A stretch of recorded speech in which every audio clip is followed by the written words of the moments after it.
दक्ष प्रजापति की कन्या सती भगवान शिव से विवाहित थीं, लेकिन दक्ष को शिवजी पसंद नहीं थे। एक बार उन्होंने एक विशाल यज्ञ किया और जानबूझकर शिवजी और सती को आमंत्रित नहीं किया।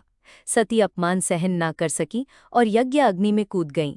शिवजी शोक में डूब गए और संसार से विरक्त होकर कठोर समाधि में चले गए।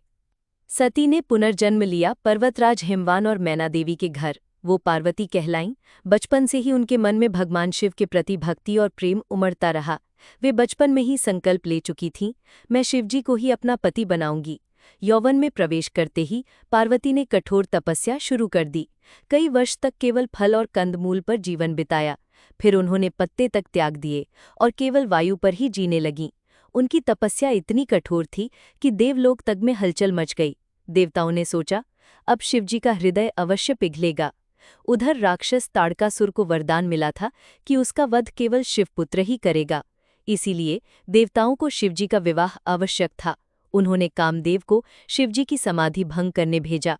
कामदेव ने फूलों का बाण चलाया, परंतु शिवजी क्रोधित हो उठे और कामदेव भस्म हो गए। लेकिन पार्वती की अटूट भक्ति और त्याग ने अंततः शिवजी का हृदय स्पर्श किया।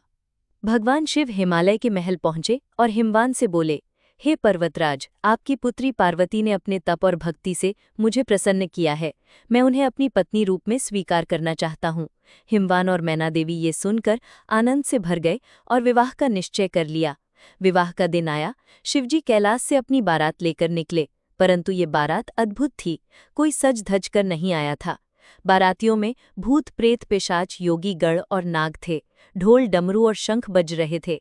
स्वयं शिवजी जटाओं में गंगा और चंद्रमा, शरीर पर भस्म और बाघ की खाल धारण किए हुए थे।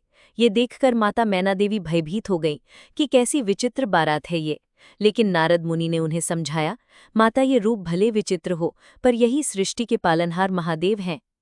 विवाह मंडप में देवगण, ऋषिगण और स्वयं भगवान विष्णु व ब्रह्मा उपस्थित थे।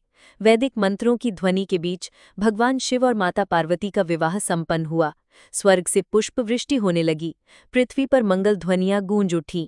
देवताओं ने घोषणा की, अब संसार का संतुलन पूर्ण हुआ, अब धर्म की स्थापना होगी। पार्वती जी की कहानी हमें सिखाती है कि सच्चा प्रेम धैर्य, भक्ति और त्याग से ही प्राप्त होता है। शिवजी ने ये दिखाया कि भक्ति और निष्ठा के आगे स्वयं महादेव भी झुक जाते हैं। इस विवाह ने सृष्टि के संतुलन को पुनः स्थापित किया। ऐसे वीडियो देखने के लिए हमारे चैनल को लाइक, शेयर, सब्सक्राइब करें और बेल आइकन दबाना ना भूलें।